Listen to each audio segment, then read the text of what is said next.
আল্লাহ পাক কারো চেহারা দেখেন না, কারো সূরত দেখেন না। তুমি কত উসলম্বা, তুমি কত সুন্দর, তুমি কত টাকার মালিক, তুমি কত বড় নেতা, আমার মালিক এগুলো দেখেন না। আমার মালিক দেখেন তোমার ভিতরের অবস্থা কেমন।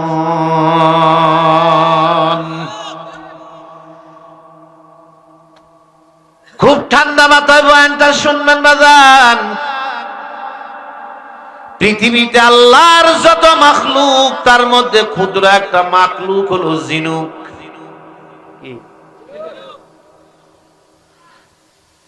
মুক্তা একটা দামি সম্পদ, অন্য কোনো কারোর পেটে হয় না, জিনুকের পেটে হয়। কিসের পেটে হয়? জিনুক রে জিগান, জিনুক তোমার পেটে মুক্তা দিয়ে আল্লাহ পাক তোমারে কেমনে দামি বানাইলো বলো। জিনুক বলে আমি যে দামি, দামি হওয়ার পিছনে আমার কিছু কাজ করতে হয়েছে, কাজ আছে। আল্লাহ পাক এমনি আমাকে দামি বানান নাই, ঝিনুকের কিছু আমল আছে। এই আমলগুলি যদি কোনো মানুষের মধ্যে থাকে, আল্লাহ পাক তার ভিতরে ইমান নামক মুক্তা দিয়া খাঁটি মানুষ আল্লাহ তারে বানাইয়া দিবেন। জিজ্ঞাসা করতে চাই, জবান খুলে বলেন তো আব্বা, আমাদের মানুষ হওয়ার দরকার আছে না নাই? আবার বলেন, আছে না নাই? এই মানুষ কেমনে হওয়া যায় এই বিষয় নিয়ে কথা বলতে চাচ্ছি। দেখি কেমনে মানুষ হওয়া। আল্লাহ আপনি আমাদেরকে মানুষ বানাইয়া দেন। আবার বলেন, আবার বলেন। আপনারা যারা এই জায়গায় আসছেন, গোড়াতে আবার চলে যাই, ফজিলতটা বয়ান করি। আপনারা যারা এই জায়গায় আসছেন, আল্লাহ পাক মেহেরবানি করে দয়া করে জীবনের সকল গুনাহ আল্লাহ মাফ করে দিচ্ছেন। বলেন আলহামদুলিল্লাহ। কেমন মাফ বুঝাইতেছি। মনে করুন এই যে পুরা পৃষ্ঠাই গুনাহ আমাদের, ধরে নিন আল্লাহ আজ থেকে আমি আর গুনাহ করব না, বলার সঙ্গে সঙ্গে দেখছেন আল্লাহ এমন এক মালিক যিনি মাফ করতে আনন্দ পায়। মালিক বলে পৃষ্ঠা এমন রাখতেও আমার কাছে ভালো লাগে না, আমার বান্দা তো মাফ চাইছে। ইউবাদদিলুল্লাহ সাইয়্যাতিহিম হাসানা, আমি এই সাদা পৃষ্ঠা পুনরায় আবার নেকি দিয়া ভরে দেব। কি বুঝলেন? এই জায়গায় আসাতে লাভ না লস? কি করে বুঝাই আপনারা কত দামি। আমার এই সিনাটা যদি মাঠের চেয়ে বড় হইতো, আল্লাহর কসম আমি আপনাদেরকে নিচে বসতে দিতাম, আমি আমার বুকে বসাইতাম আপনাদেরকে, আমি বুকে বসাই আপনাদেরকে ওয়াজ শোনাইতাম। আপনারা যে এতটুকু সময় কোরবানি করছেন, আপনারা আসছেন, আমার দিল সাক্ষী দিচ্ছে। আজকে আমি না এসে, আমার রাসূল যদি দুনিয়ায় থাকতেন আর নবী যদি এই মঞ্চে এসে বসতেন, আমরা যতই দুষ্ট হই তায়েববাসীর মতো পাথর মারতাম। আল্লাহ তুমি আমার শ্রোতাগুলিকে কবুল করে আল্লাহ সত্যিকার অর্থে মানুষ বানায়।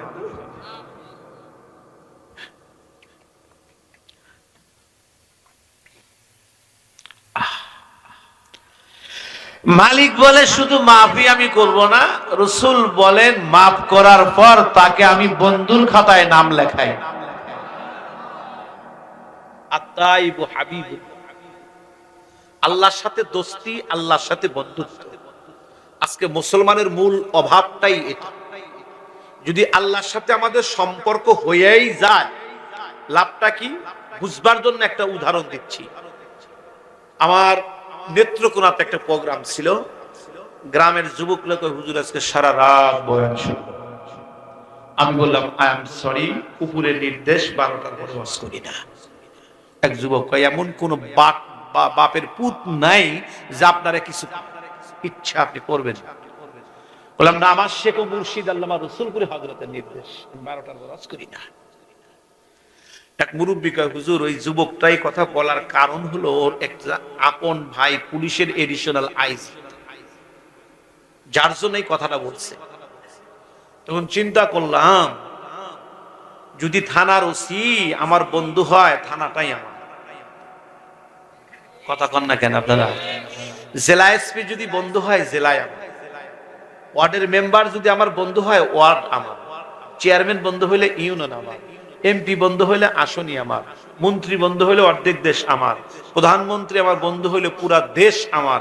আর কুল কায়নাতের মালিক আল্লাহ যদি আমার বন্ধু হয়, কি কোন আপনারা? তো বন্ধুত্ব করবো কার সাথে? যদি করতে পারেন, আল্লাহ যদি কবুল করে, আর আল্লাহর সাথে সম্পর্ক যদি হইয়াই যায়, সত্যি সত্যি তামাম মাখলুককে আল্লাহ পাক আপনার গোলাম বানায়া দিবেন। তখন আপনি দুনিয়াও বাদশা, কবরেও বাদশা। আমার এই কথার সাথে কি আপনার একমত? কার সাথে সম্পর্ক হইলে আপনি দুনিয়াও বাদশা, কবরেও, আখেরাতেও? হুজুর কোয়ালিন কি মানুষ মরে যাওয়ার পর কবরে আবার বাদশা হয় কেমন? হ্যাঁ, আমার গ্রামের পাশেই গ্রাম, এই গ্রামে একটা লাশ আছে কবরস্থানে। এন্তেকালের 1 ঘন্টা আগে নিজের কবর নিজে খনন করছে। কি বুঝলেন আমার কথাটা? কি বুঝতে পারছেন? এন্তেকালের কয়েক ঘন্টা আগে। আপনারা কইতে পারেন, হুজুর কবর খনন করলো, এলাকার মানুষ জানলো না, বুঝলো না, দেখলো না। এই আল্লাহর ওলি হুজুর করে নিয়ে কবরস্থানে গিয়া কোদালও নিয়ে গেছেন, নিয়ে গিয়ে 1 কোদাল খনন করে খালি বলছেন যে সময় নাই, আমার বাড়িতে মেহমান আসবে, আমি ইন্তেকাল করলে আমাকে এই জায়গায় কবর দিয়েন। 1 কোদাল। হুজুরা মনে করছে জীবনে কোনদিন মারা গেলে এই জায়গায় রাখতো। এই ডান পকেট থেকে একটা সাবান বের করছে, এইটা দিয়ে আমাকে গোসল দিয়ে, এটা আমার কামলা বিক্রি করা টাকা দিয়ে।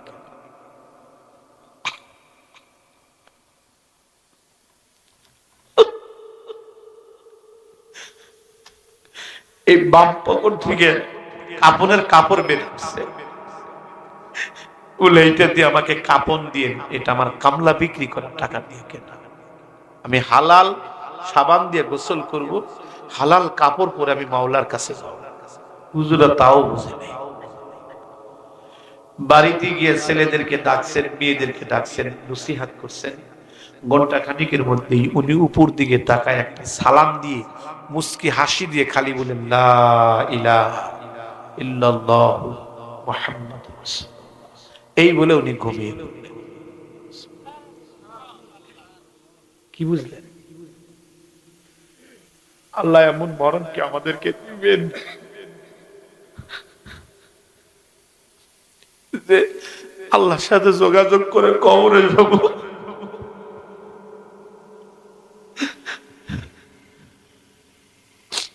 আমি কি করে বুঝাবো? আমার এই বয়ানটা কেমনে বুঝাইলে আপনারা বুঝবেন? আল্লাহ, আমি কি আর পারি? এই যোগ্যতা কি আর আমাদের আছে নাকি? আল্লাহ, তুমি আমার শ্রোতাগুলিকে কবুল করো।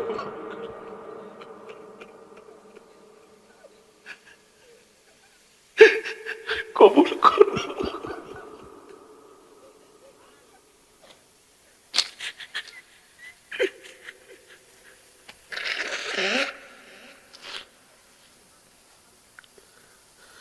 মানুষ মরণের কথা কইলে মানুষ তবু ভিতরে যায় না। আসলে আগের যুগে কোনো মানুষ মারা গেলে গ্রামের সবাই কাঁদতো। মানুষের পাকা বাড়ি, পাকা ঘর হইয়া তেলটা একবারে পাকা হয়ে গেছে, শক্ত হয়ে গেছে সিমেন্টের মতো।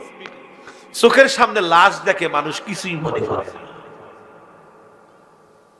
চোখে পানিও আসতে চায়। আসবে কেমনে? ভিতর অন্ধকার, গুনাহ করতে করতে কিচ্ছু নাই ভিতরে। যার কারণে কঠিন থেকে কঠিন কথা শুনলেও চোখে পানি আসতে চায়। জিজ্ঞাসা করতে চাই, চোখের পানির দাম আছে? একটু জোরে বলুন। বাপজিরা আমার, কোরআনুল কারীমের ভিতরে দুইটি ইবাদত করার কথা বেশি আছে। এক নাম্বার বেশি কাঁদো, দুই নাম্বার বেশি বেশি আল্লাহর জিকির করো। জোরে জোরে গান সুবহানাল্লাহ। এ মুসলমান ভাইরা আমার, কথাগুলি খুব দিল দিয়ে বুঝবেন। আমি যে বিষয় নিয়ে বলতে চাই, মাওলার সাথে যদি সম্পর্ক হয়ে যায়, মাবুদের সাথে যদি তার প্রেম হয়ে যায়, মালিক বলেন আল্লাহু ওয়ালিয়ুল্লাযীনা আমানু ইখরিজুহুম মিনাজ-যুলুমাতি ইলান-নূর।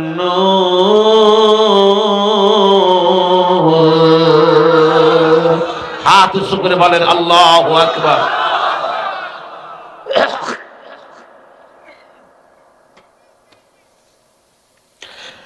মালিক বলেন মানুষ যখন ইমানদার হয়, তার বন্ধু আমি আল্লাহ হইয়া যাই। আল্লাহ যদি আমাদের অভিভাবক হয়, জবান খুলে বলেন তো আমাদের কি আর কোনো ভয় আছে? জোরে বলেন, একটু জিকির করেন লা ইলাহা ইল্লাল্লাহ।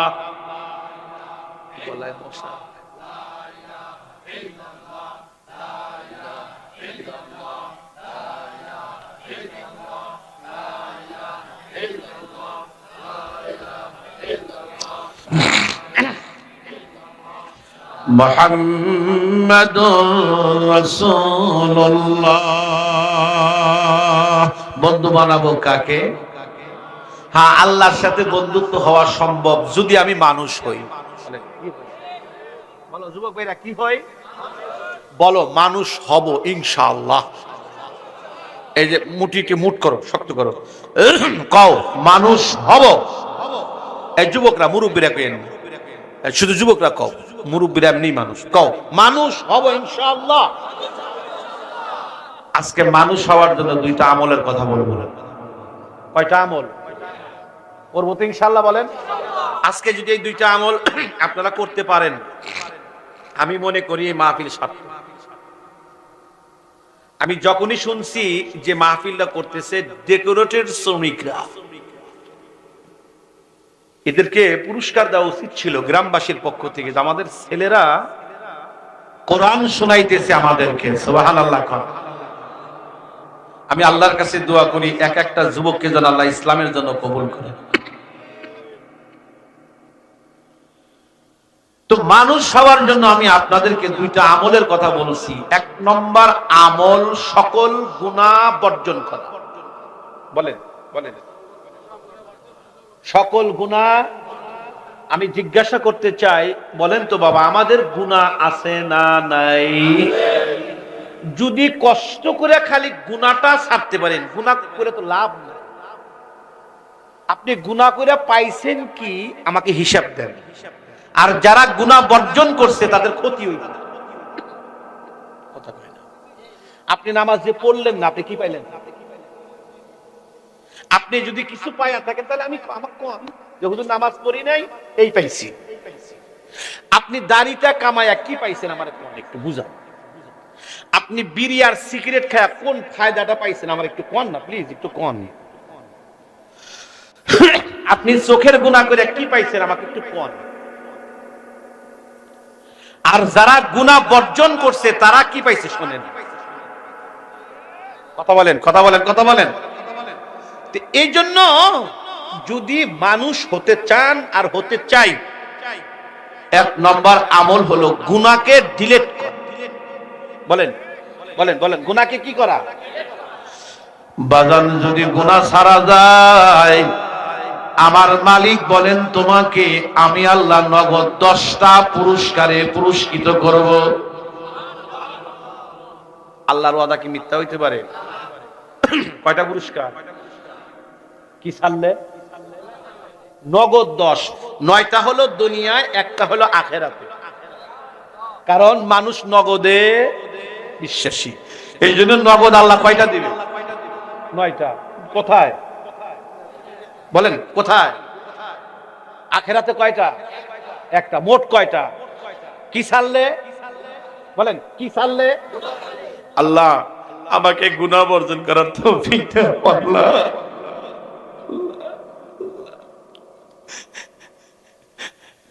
আমি কিছু কলিজা ছেঁড়া কথা কব রে। ওয়াজ তো অনেক শুনছেন, বহুত শুনছেন, বহু বক্তা ওয়াজ করছে, আজকে একটু শোনেন ব্যতিক্রমী কথা।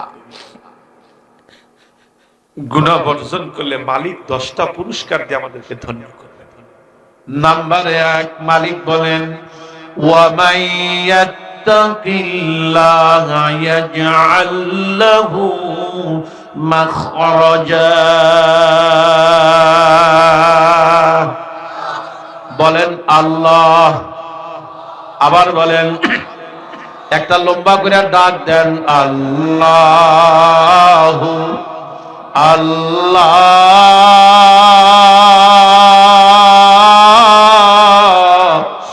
আল্লাহ। একেবারে অন্তর থেকে দেন, আল্লাহ আল্লাহ।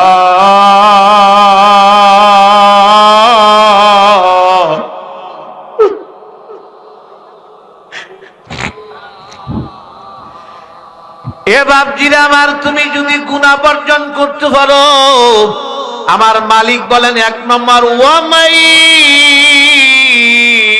ইয়াত্তাকিল্লাহ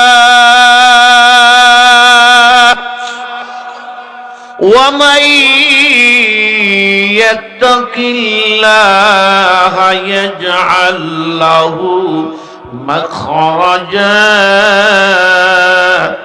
মালিক বলেন তুমি যদি মেহেরবানি করে গুনাহকে বর্জন করতে পারো, গুনাহকে তুমি ছাড়তে পারো, আমি আল্লাহ ওয়াদা করলাম তোমার দুনিয়ায় চলতে ফিরতে যত বালা মুসিবত আসবে, যত পেরেশান টেনশন তোমাকে গ্রাস করবে, আমি আল্লাহ ওয়াদা করলাম তুমি যদি গুনাহ বর্জন করতে পারো, আমি আল্লাহ তোমার সকল নাজাতের ব্যবস্থা করে দিব।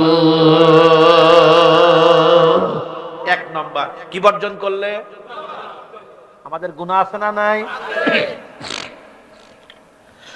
2 নম্বর, বান্দা আমি জানি তোমার কোন পেরেশান, আমি জানি তোমার রিজিকের পেরেশান।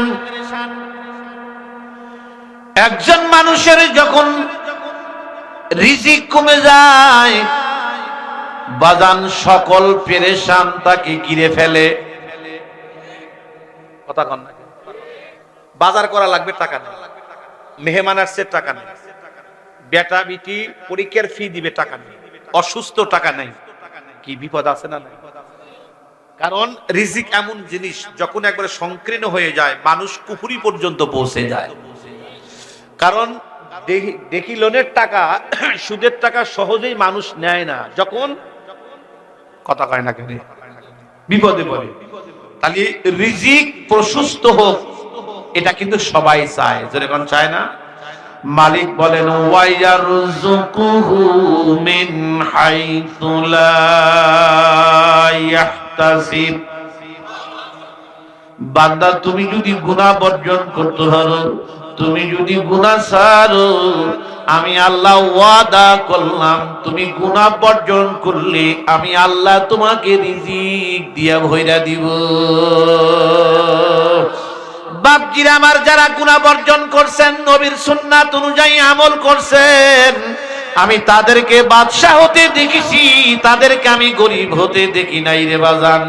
আমার নবী বলেন মান হাফিজা সুন্নতি হাফিজাহুল্লাহু তাআলা ওয়া আকরামাহুল্লাহু বিআরবাইন খিসাল আল মুহাব্বাতু ফি কুলুবিল বারারা আল হায়াতু ফি কুলুবিল ফাজারা আস-সাআতু ফির রিজকি আস-সিকাতু ফিদ-দ্বীন। এ মুসলমান ভাইরা আমার, আমার মালিক বলেন, মালিকের হাবিব বলেন মুহাম্মদুর রাসূলুল্লাহ, আমার নবীজি বলেন যারা সুন্নাতের প্রতি আমল করবে বাজার, আল্লাহ পাক তাদেরকে দুনিয়ায় 4টা পুরস্কার দিবেন। এক নম্বর তোমার মহব্বতটা আল্লাহ ওয়ালাদের সিনার নম্বর মালিক তোমাকে বাতিল শক্তি তোমাদের দিকে ভয়ে কম্পন হতে থাকবে। 3 নম্বর মালিক তোমার রিজিকের ব্যবস্থা করে দিবেন।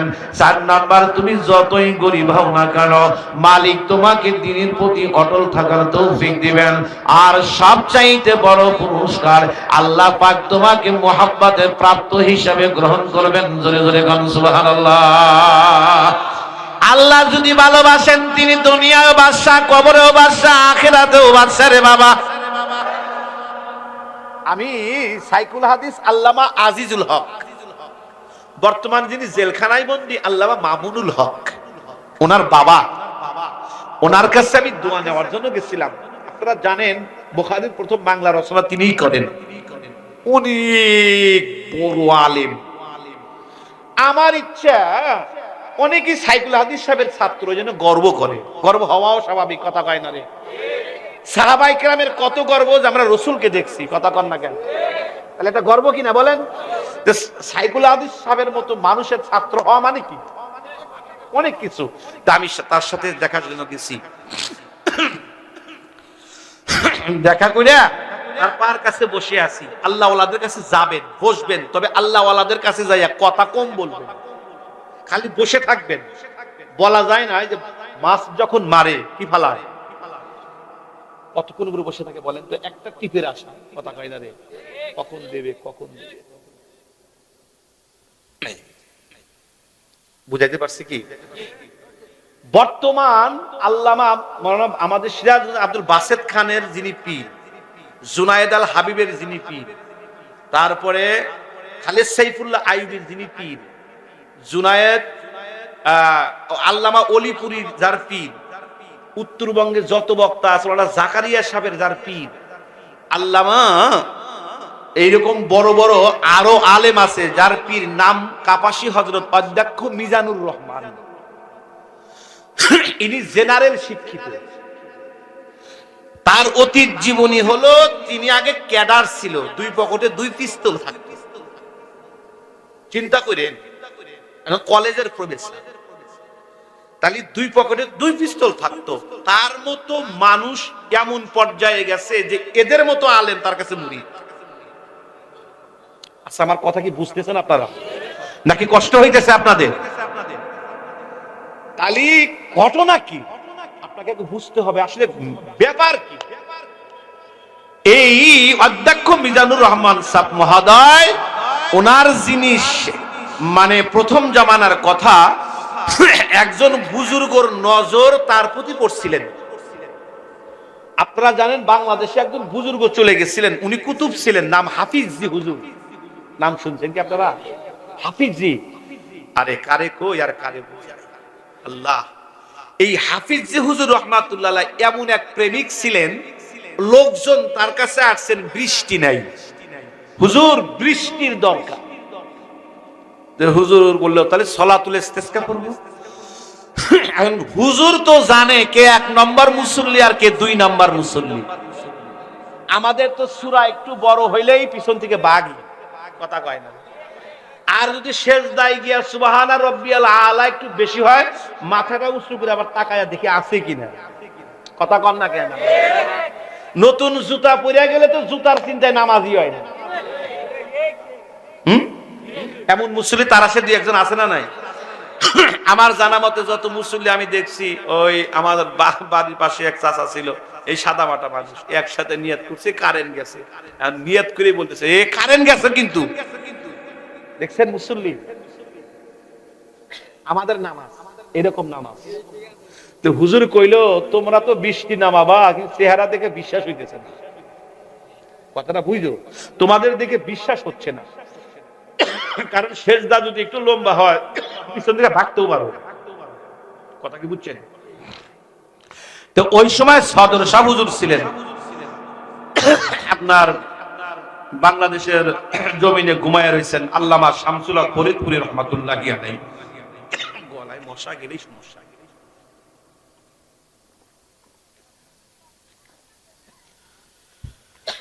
এই শামসুল হক ফরিদপুরি রহমাতুল্লাহি আলাইহিকে আপনি তো হুজুর জিজ্ঞাসা করলেন, শোনো, কে থাকবে আর কে থাকবে না ওইটা আমাদের দেখার বিষয় না। আমি আর তুমি থাকবো, বৃষ্টি নামাবো, তারপরে নামাজ ছাড়বো। আপনারা কি বুঝলেন?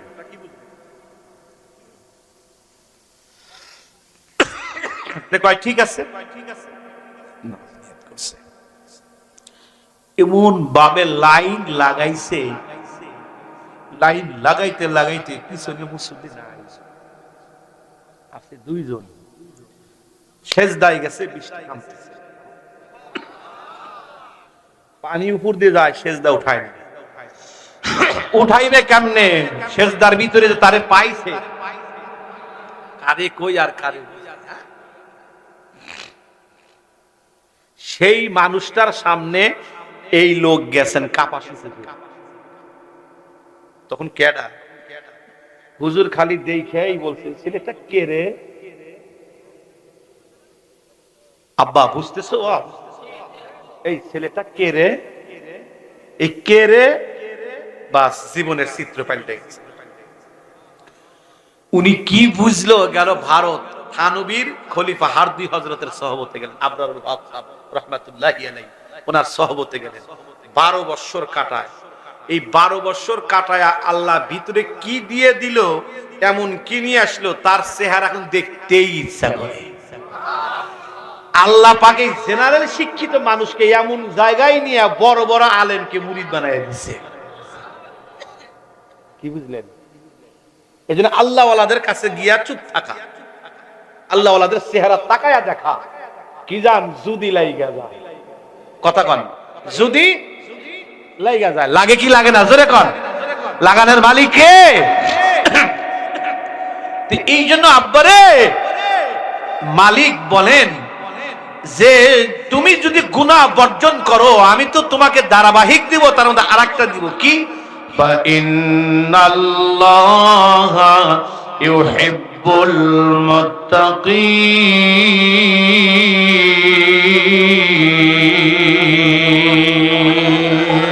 জোরে জোরে জোরে জোরে, আরো জোরে আরো জোরে আরো জোরে। আরে আমার তো মন চাইতেছে আমি সেজদা করে আবার ওয়াজ করি। মালিক বলেন আরেকটা পুরস্কার, আমার যত ভালোবাসা আমি তোকে দিব। আল্লাহ ভালোবাসলে আর কিছু লাগে? ভাইজান, যখন আপনি আল্লাহর ভালোবাসা পাবেন, আপনি বাদশা হবেন। দুনিয়ার কোন মানুষ যদি আপনারে নাও চেনে, যদি মালিক চেনে, এ বাজান, মালিককে আপনি যা বলবেন, আমার মালিক আপনার কথা পূরণ করতে মালিকের সময় নেবে না। আমার বান্দা চাইছে, যেহেতু ওকে আমি ভালোবাসি, বাবা মায়ের কাছে সন্তান যখন কিছু চায়, যদি নাও দিতে পারে, কমপক্ষে বাবা মা বুকে তুলে নেয়, আব্বু পরে এনে দিব। আর আমার এমন মালিক, আমার মালিকের কোনো কিছুর অভাব নেই। বান্দা যখন মালিক বলে আল্লাহ আমার জিনিসের দরকার, মালিক সময় নেন না। জ্বলন্ত প্রমাণ, বেশি দূরে যাব না, আমার সিরাজগঞ্জ সাজাদপুর থানা উল্টাডাবের একটা ছেলে, আমার পীর ভাই, গরিব মানুষ, রিক্সা ভ্যান চালায়, মাথায় পাগড়ি থাকে, পাগড়িটাও ভালো না, পুরান, গায়ের জুব্বাটাও বাদান তালি লাগানো, অত্যন্ত গরিব মানুষ। আমার জেলা আমির সাহেব হুজুর মহোদয় বলেন, কিন্তু গোর সিনার মধ্যে নবীর প্রেম যদি শুনে মাদিনা, ওর চোখ দিয়ে জর জর জর জর করে পানি বের হয়। মাদিনার ওয়াজ করলে মানুষের কলিজার মধ্যে লাগে, কেন লাগে? কারণ মদিনার জমিনে যিনি ঘুমাইয়া রয়েছেন, বাজান, ওনার সাথে আমাদের কলিজার একটা সম্পর্ক আছে না নাই? বলে এক একটা লোকের এক একটা দায়িত্ব দিচ্ছে, তাহলে তো আর কঠিন। তা আমি বললাম যে এত যে করছেন, সম্ভব কি আমাদের খাওয়া? কয় হুজুর খুশি তো হবেন। তাহলে নিয়াতটা কি? ভালো আছে। তো আমি বুঝাইতে চাচ্ছি এটাই, মেহমান যত দামি হয় তার আয়োজন আদর আপ্যায়ন সবই কি হয়, ভিআইপি হয়, একটু ভালো হয়, দামি হয়। আপনারা যারা এই জায়গায় আসছেন আগে বুঝতে হবে আপনি কার মেহমান। আসলে মূলত শুধু এলাকাবাসীর এই আপনার ডেকোরেটর শ্রমিকদের মেহমান, আপনারা সরাসরি আল্লাহ এবং রসুলের মেহমান। বলেন আলহামদুলিল্লাহ। একটু হালকা উপর দিকে তাকায় বলেন, আবার বলেন। হুজুর বুঝলাম, মেহমান তো বানাইলেন ঠিক, আদর আপ্যায়নটা হলো কি? রাসূল বলেন, যদি ইখলাস নিয়ে এসে থাকেন, হুজুর যা বলবে আমল করব, আজ তওবা করব, রাসূল বলেন জীবনের সকল গুনাহ মাফ। এখন জিজ্ঞাসা করতে চাই, আমাদের গুনাহ আছে না? আসে ভাই বাচ্চারাই, এই প্রত্যেকটা মাহফিলে এগুলা ডিস্টার্ব করে। আমি ওয়াজ তো বেশি করব না, আমি চাচ্ছি পুরাটা মাহফিল কান্নায় ভেসে যায়। ওই দেখেন, আমাদের ওদের বলতেছে, ওদের খেয়ালই নেই। এই আবার জোরে ধমক দিয়ে না, মারপিট দিয়ে না, বুঝায় বলেন। আমি থাকলে কি থাকতে পারবেন? আমি থাকলে থাকতে পারবেন ইনশাল্লাহ?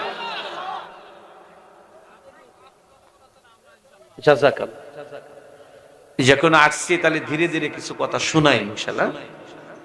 দোয়া করতে থাকেন, আল্লাহ যেন ইখলাস নিয়ে বলার তৌফিক দান করেন। ওই কথাগুলি যে কথা আমাদের প্রয়োজন, আমিন বলেন।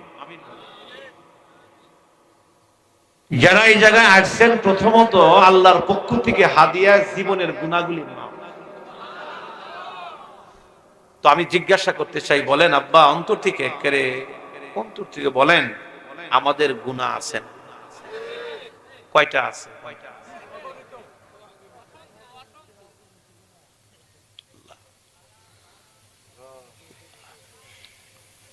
কি করে বুঝাই? দুনিয়ায় যখন আমরা আসছিলাম গুনাহ মুক্ত না গুনাহ যুক্ত? এখন আছি কোন অবস্থা? যাইতে হবে, কিন্তু কথা বলে, এটা কি আমার নির্দেশ না আল্লাহর নির্দেশ? কেন না মরিয়া কিন্তু পারব, মরতেই হবে। কোন সন্দেহ আছে কি? কখন মরবেন?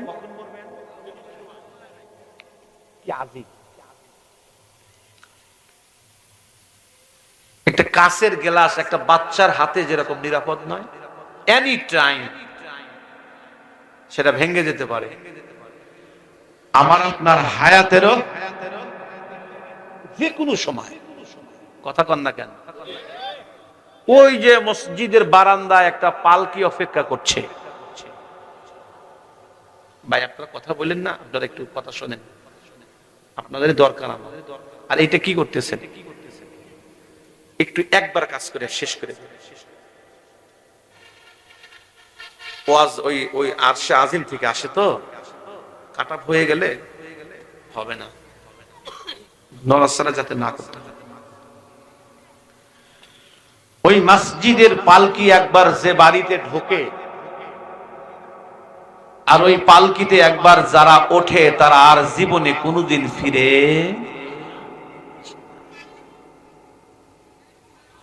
এই জন্য মালিকের নির্দেশ, মরবা, এর মধ্যে কোনো সন্দেহ নাই। তবে মরবা কেমনে?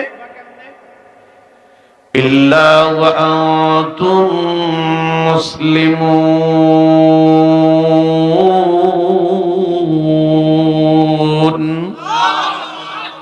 মরবা, কোনো সন্দেহ নাই, তবে মরতে হবে, মরবা মুসলমান হইয়া, মানুষ হইয়া। কি হইয়া? মানুষ হইয়া। হুজুর আমরা তো মানুষই না। জিনিসটা আমি ভালো করে বুঝাই। গত বছর আমার একটা প্রোগ্রাম ছিল উজানি পিসাবের সাথে ঢাকাতে। আমি আগে বয়ান করছি, মাহফিলে প্রচুর লোক। আমি ঘরে গিয়া হযরতকে বলছি, হযরত আজকে অনেক লোক হয়েছে। হুজুর আমার মাথায় হাত দিয়ে বললেন, বাজান লোক অনেক হয়েছে কিন্তু মানুষ কম হয়েছে। আমার কথা বোঝেন নাই? হুজুর আমারে কি বললেন? মানুষ মানুষ আমি তো বুঝে ফেলাইছি। তা আমি বললাম, হুজুর আমি কি মানুষ হইনি? হুজুর আমারে বলল, চেষ্টা করো। তখন আমি বুঝে নিলাম আমিও মানুষ হই নাই। ও বাজান, কলিজার টুকরা যুবকেরা, আমি আপনাদের পা ধরে মিনতি করছি, আমিও দোয়া করতেছি, আপনারাও আমার জন্য দোয়া করুন, আল্লাহ পাক যেন আমাদেরকে মানুষ বানায়। বলেন বলেন বলেন আমিন, বলেন আমিন। আল্লাহ যেন আমাদের কি বানায়? মানুষ বানায়।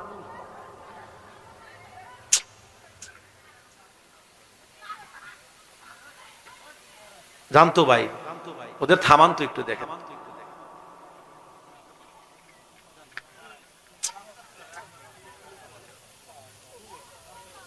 মাহফিল বিশ্রী হলে লাইন লাগে না।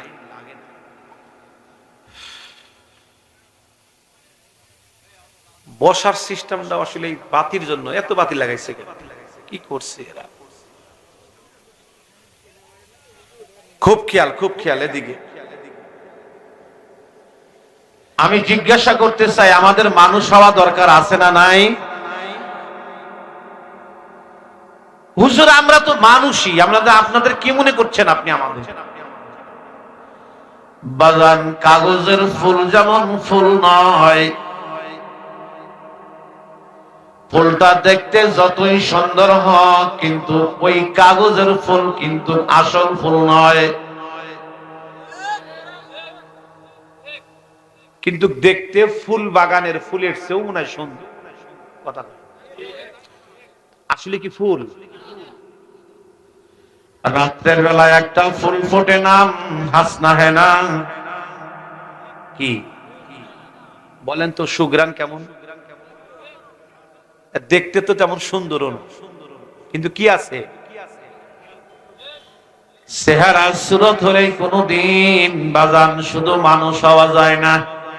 যদি বলেন চেহারা হলেই মানুষ হওয়া যায়, তাহলে জিজ্ঞাসা করতে চাই বাজান, আবু জেহেল মানুষ, বেলালও মানুষ। এদিকে খেয়াল করে রে, ওদিক তাকাই না। বেলালও মানুষ, বেলালেরও যা আছে অঙ্গ প্রত্যঙ্গ আবু জেহেলেরও, বরং এইদিকে তাকা রে ভাই, আমি ক্লাস করতেছি আপনাদের। মাহফিল কাজে লাগবে ইনশাআল্লাহ, খালি একটু ধৈর্য ধরে।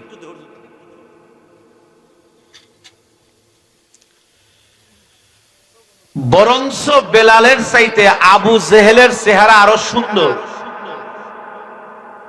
আবুল হেকাম বিজ্ঞ জ্ঞানী নেতৃস্থানীয় একজন, বেলাল কালো, গরিব, মিসকিন, অসহায়। যদি জিজ্ঞাসা করি আপনাদের, মানুষকে আওয়াজ দিয়ে বলেন, বেলাল মানুষ? বেলাল না কালো, গরিব, মিসকিন, অসহায়। আবু জেহেলের এত কিছু, তবুও মানুষ না। বেলাল মানুষ, কম বেশি আছে না নাই? কি আছে না নাই? وقال رسول الله صلى الله عليه وسلم إن الله لا ينظر إلى صوركم وأموالكم ولكن ينظر إلى قلوبكم وأعمالكم। আমার নবী বলেন,